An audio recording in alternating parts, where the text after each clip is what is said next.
Sometimes you need people to make a decision for you when you can't do it yourself. And on this finale, that's exactly what happened. Before we keep going, don't forget to like, comment, and subscribe if you haven't yet.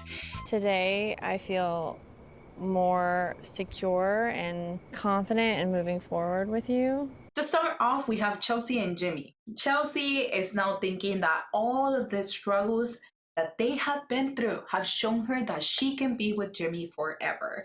That she has had tough days, but Jimmy has too.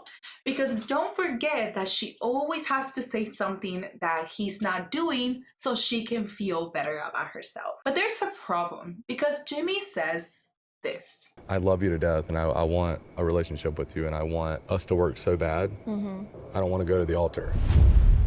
Aqua. Now we have a visitor. This entire day, Jimmy was making Chelsea believe that he was going to say yes.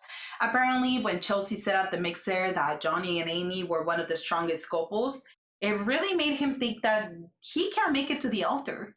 But I thought that he said that he wasn't bothered about the situation. So that means that he already knew that he wanted to end things with her and still chose to go to this date with her, which is a little shady in my opinion. This could have been an email. We also learned from Chelsea that she's scared to express her feelings because Jimmy gets very upset. So he's like, okay, tell me when and what. And she has no answer, like always. Well, Chelsea thinks that one argument is causing all of this. One argument? Sure. Jimmy does clarify that it's not only one argument or just the best couple thing, but also all the things that we have been saying about her insecurities, the betrayal, the constant reassurance that Chelsea needs. And he has now decided that he cannot marry her. I really do want to know the timeline of Jimmy telling Chelsea about sleeping with his female friends, because if he told her after they met, I can understand some of Chelsea's behaviors. But if it was before, then to me, there's no excuse, because as we know, Chelsea also has a friendship with her ex. And even if she doesn't talk about him 24/7, he was the first person that she called when they got their phone back. Say that you didn't want to have sex with me anymore and I was the one pushing it on you? When did I say that? I mean, we did see this play out in front of our eyes that Jimmy did not necessarily want to have sex with Chelsea. Jimmy tells Chelsea that it really hurts him that she shared some of his deepest, darkest secrets on camera. He's not necessarily mad about him looking poorly in camera. He's mad about his female friend getting hate or her future relationships being affected in any way thanks to Chelsea. Now, Chelsea's response is, your deepest, darkest secret is that you slept with your best friend? And to this, Jimmy says, Okay, continue to throw it in my face. Continue to remind me why I'm making the right decision here. It's already, listen. Chelsea steps away crying, and this is the last we see of them until the reunion, where we'll find out if they're together or they're just friends. It's time for the Bachelor in the Bachelor party. I'm ready to be Mrs. Grave Sandy. This is my last night as a single woman. While at the bar, Amy says that she and Johnny still haven't had sex, but I am with AD on this. I don't believe it. That girl is too spicy. She fucking that man, but... But I am also always getting confused because one episode I think they're intimate, in the other episode I don't. So maybe they have, and Amy is just choosing to keep it private, which I do respect a lot. Then with the boys, Clay shares that all the boxes have been checked off, especially because she fully embraces his flaws. AD is willing to fight for him, but why does she need to fight for him? Like, it doesn't make sense. He sees himself getting married and being with her forever. He sees himself being a great father and husband. And I'm just wondering, why don't you show us? Him and Johnny cheer for being the last two standing. And when he was just saying the whole thing about fighting for her, I was like, what exactly are you fighting for? Because AD is all about you. She loves you and she's willing to overlook all the red flags that you have shown. It's more like you're fighting yourself and you're fighting those demons inside of you. Now moving over to the weddings. Johnny and Amy are just ready for it. Both of them have been very positive. and both of them have very nice things to say about each other. They have hard conversations about bankruptcy, children, birth control, and anything that you could possibly think of. Back in Amy's room, they are talking about the dreams that they have had where Johnny was present in both of them. Amy's parents show up, Johnny's parents show up, everyone's having a great time, everyone is loving each other. Amy's dad does share that he was a little hesitant about the experiment, but when he saw how happy Amy was, he didn't have any more questions. So now Johnny walks down the aisle with his mom, he's sweating, the music is intensifying, and when Amy steps out of her room, she's already crying. Sorry. She also calls Johnny her person, and she's walking down the aisle with her brother and dad. I did feel a little bit disconnected from this story because we weren't really shown much of their development, but everything was great. The party was great. Everyone was singing. The families connected with each other. Amy and Johnny were having the time of their life, and we cheer for a great wedding and a happy ending. My husband. My husband. Now we are off to AD and Clay. AD arrives and shares that she is the first of 7 siblings to get married. And is that something that you should really be proud of when you are marrying a red flag? AD's mom arrives and she shares that she met Clay's mom, and if she could have handpicked someone to be AD's mother-in-law, she would have chosen her. She also shares how she loves how authentic she can be around him, how she can be her true self. But was she really her true self around Clay when most of the time she was quiet and just nodding her head to most of the things that he said? Her mom also gave her a jade necklace that has been passed down generation to generation. This is something that I would love to do, honestly, to just pass things down to my children and they can just pass it down and pass it down and pass it down. It's something that I kind of dream of. It's very rare that you see like people fighting for each other. And this is when you can see it. Her and Clay fighting for one another. And I have to disagree here because the majority of the time it seems like AD is fighting to make him change his mind about being a good man.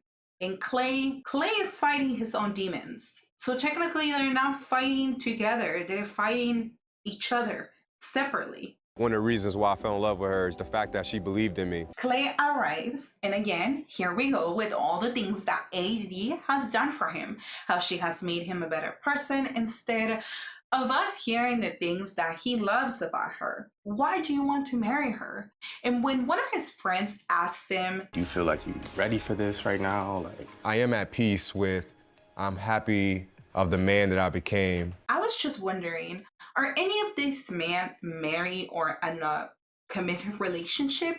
Because they weren't picking up on all the things that he was saying. It's like they weren't listening to the words that were coming out of his mouth, and they thought that he was ready to marry him. And I would just love for your friends to call you out for the BS that you're spitting out of your mouth. Clay, What's up, what's man? good? What's good? Dang, I didn't think I was gonna even see you. Now we get Clay's dad.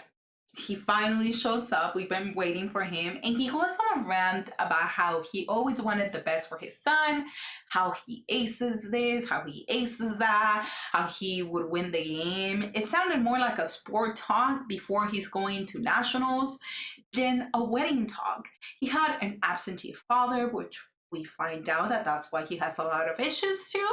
Generational trauma. And what I'm upset about right here is that he could have shared with him that the mistakes that he has done do not reflect to the man that Clay must become. He should have told him that the best thing he could possibly do is to not be like him, to look at his mistakes and do not repeat them. I wish he would have said something like, son, nothing would have made me more proud than to see you become a loving, caring, and amazing husband for your wife, but he didn't. Treat your wife well. Be good to your kids. Yeah. Well, she didn't have to tell me to be good to my kids. Yeah. That came natural. Yeah. When he said this part, I was like, well, you did do a good job with the kids, but you didn't do a good job with the mom. And if we're really gonna sit here and argue about this, You also didn't do a good job with the kids because you used to take Clay on your infidelity trips over and over again. So wouldn't that make you not a good dad? But I am gonna give that to Clay that I could see why he was referring to him as a suave man because the entire time that he was talking, I was feeling very motivated. I very swayed by this man, but I brought myself down to the ground one and snapped out of it. Clay also said that he wanted to ask his dad if he really loved his mom, and while I was waiting for that question, it never happened. And I really wanted to see that. I really wanted to hear what he had to say about that. Look at that shape. That's a perfect fit. Oh, man. You look good. Oh my gosh, Am. Jesus. Seeing AD all dressed up, she looked absolutely stunning. And she made me so emotional because she's so ready to marry this man and be in love forever when we all know that Clay is not ready to be with her. I also was like, I feel like the cut on the dress should be a little lower because I felt like at any time something was gonna pop out. So I was worried for her. Clay is ready to walk down the aisle, and right before this, his mom has a conversation about embracing the moment, but making sure that he makes the right decision. She also tells him, when you see her, you will get very emotional. But his answers were very dry, and now it's AD's turn to walk down the aisle by herself because there's no one better to hold her up than herself. And Clay, right away when he sees her, he's like, oh, body. He's always so excited to see her body because he's always been very superficial. And why didn't you help her to get to the altar? You just left her there at the aisle, knowing that she was there by herself. No father, no brothers with her. When the officiant said, you guys were ready to marry each other, sight unseen, and then Clay said, you know, the moment I saw you, I told myself, I can work with that. I started questioning, was this man not attracted to AD when he first saw her? I don't know, what do you guys think about this? They say their vows where Clay is still making her believe that he's going to say yes.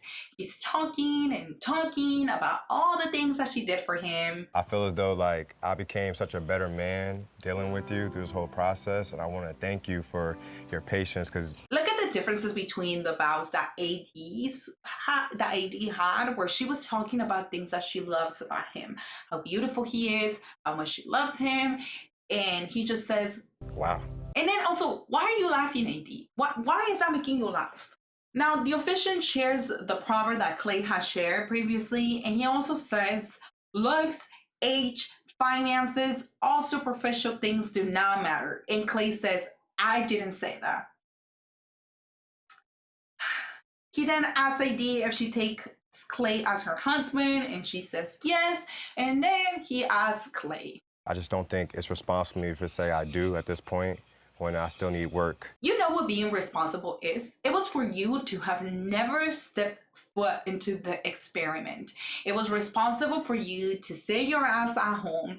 You knew you weren't ready. You knew you never wanted to do this. And here you are. And then he had the audacity to ask her what the problem is and why a date is so important. She came here to marry someone, Clay. She came here to go through the experiment, not like you. Even though I was angry, I do respect Clay for saying no, because there's nothing that Clay would have said that would have made AD change her mind. And I am mad at AD because of why did you let this man drag you all the way to the altar when he gave you many signs that this was never going to work, that he was going to cheat on you over and over again. No, nothing like my mama said. When AD walked away, watching all these women walk behind her and standing strong together just hit differently. Do you guys remember Micah from season 4, I believe, when she was left at the altar and her girlfriends were laughing and saying that this was what they were hoping for, and she literally had to walk out by herself? Yeah, that's how different it was. And not only that, but AD also got a hug from Clay's mom, which, oh, that was special. That was special. Now, when he goes into the room to talk to her, he kind of rails her back into him. The thing about the situation is that when he says things like, I'm just not ready, marriage is not for me just yet, it pisses me off because then what are you ready for?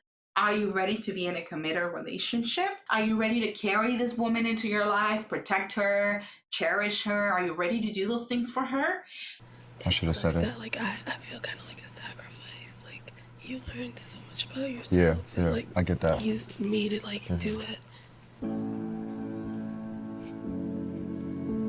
And didn't I say in one of my earlier videos that AD was going to fix a man so he could go all shiny to another woman? And she feels like a sacrifice. Like, that hurts so much. And I just feel like she would just stop giving all of these men her attention because they do not deserve it. I was genuinely shaking in this part because while they were kissing, I kept thinking that she was going to take him back and become what she said she wouldn't be, a long-term fiance. But I guess we need to wait for the reunion to see if they're still together. There was a conversation between Clay's parents where she explains to him that the main reason Clay struggles with the idea of fidelity in marriage is thanks to him. Yeah. Dad says that he never had a good role model in his life, trying to excuse his mistakes. However, he could have been that person for his son. And he wasn't. He didn't want to be. Clay's dad said that he needs to find a woman like her.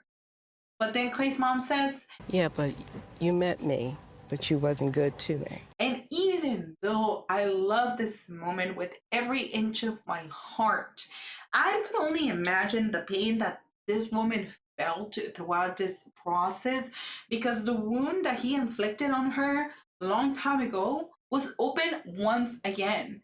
Now, I really hope that this family goes to therapy together because I feel like there's a lot of trauma that they've been avoiding and hiding from each other for this long time. So that would actually be nice to see. And I do feel like Clay needs to get through this entire, I can be a good man for my future partner. Now, I really do hope that AD stands her ground and sticks to not going back to Clay and just realizes that she has to learn to love herself. She is worked. She needs to stop overlooking at the red flags because there will be a man for you that's going to love you for who you are without trying to cheat on you, without trying to make you be there for him so he can fix himself and be better. I also think you need to find a better therapist because that therapist is not doing it for you. You have a lot of work to do and it's just not, it's not getting through you. I think there's a lot of women out there like AD that don't realize that they are worth so much in this life, that they need that reminder. It's crazy to me to see all of these interactions in Love is Blind and to see how a woman like AD, so beautiful, so confident on herself, a strong woman as it looks on screen, can be crumbled by a man like Clay. And it's just really, really sad because there's many men like Clay out there, but they're not as nice as Clay was. They're not going to give you the room to leave the relationship and they're not going to make that decision for you. Instead, they're going to drag you along and they're going to make you suffer and they're going to make you cry. And my Salchocha would like to say bye to all. Say bye. Yeah, she says bye. She's been here the whole time, but you guys can't see her because she is. Oh, also it's nice to see that the predictions that I had about who was gonna end up together now were right. I'm so thankful that Jimmy said no to Chelsea because I definitely feel like both of them had a lot of things that they needed to work through. And Chelsea, as we know, Chelsea is going to therapy, which I'm so thankful for. She needs to learn how to love herself, and I hope that she's getting all the help that she needs. I know sometimes we throw a little hate towards Chelsea, but it's not really hate, it's just more like a concern. And I'm glad that Clay said no. I'm very thankful that Clay said no because I don't think that AD would have ever had the strength to say no to him.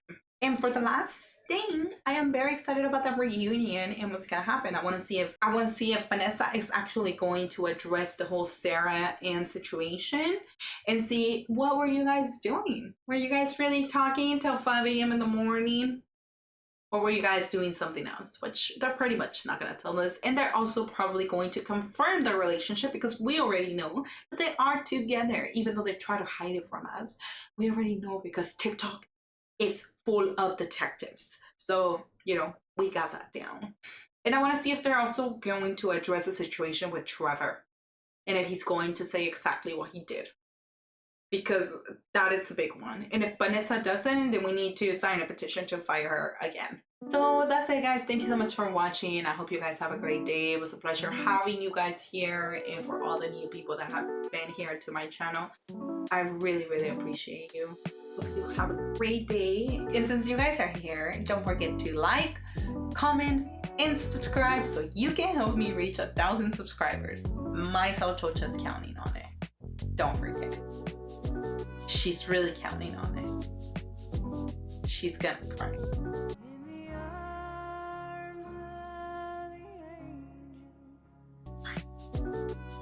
She's really crying.